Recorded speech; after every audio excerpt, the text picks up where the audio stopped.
দেশের উত্তর মধ্যাঞ্চলে যমুনা ব্রহ্মপুত্রের পানি কিছুটা কমলেও ১৮ জেলার বন্যা পরিস্থিতির উন্নতি হয়নি। এখনও বিপদসীমার উপর দিয়ে বইছে নদ নদীর পানি।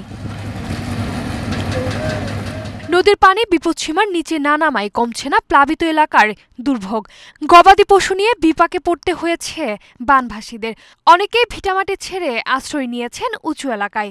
এক সপ্তাহ থেকে বাড়ির পানি, বাড়ি ঘর করবে না, খুব রিসে কষ্ট করি। সকালে সেই গেছি পরীক্ষা দিবার, এই যে এখন কিনে আসলাম, লৌকে গেছি আবার লৌকাতে আসলাম, কেউ কিন্তু খোঁজ নেই নাই। এক মাস যাবত এই পানি ওর ঘর থেকে আমরা ভাঙি যেমন লাগতেছে। এইভাবে পানি বন্দি অনেক মালামাল ক্ষতি হচ্ছে, আর দোকানদারি তো অলরেডি বন্ধই, এখানে আসা সম্ভবই না।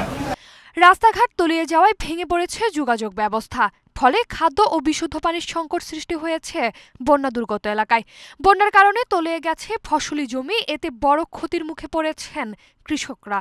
নদীর কারণে নদী তো শোক শেষ করে নিয়ে গেল। সরকারের কাছে চাওয়াটাই একটাই হলো যে আমাদের যদি নদীর উপর দিয়ে বানটা দিত তাহলে আমাদের বাড়িটা অনেক উপকার পাইতো, অনেক জনগণ উপকৃত হইতো। এদিকে বন্যা দুর্গত এলাকার পাশে দাঁড়িয়েছেন স্থানীয় প্রশাসন। এই যাবৎকালে আমাদের বরাদ্দ এসছে 21 মেট্রিক টন চাল এবং 1 লক্ষ টাকা নগদ টাকা সহায়তা। ইতোমধ্যে বিতরণ প্রায় শেষ পর্যায়ে, হয়তোবা আমাদের আরো বরাদ্দ আসা সাপেক্ষে এই ত্রাণ কার্য অব্যাহত থাকবে। সহযোগিতা নয়, বন্যা পরিস্থিতির স্থায়ী সমাধান চান দুর্গত এলাকার মানুষরা। অনুকৃতি আদিত্য, এশিয়ান টেলিভিশন।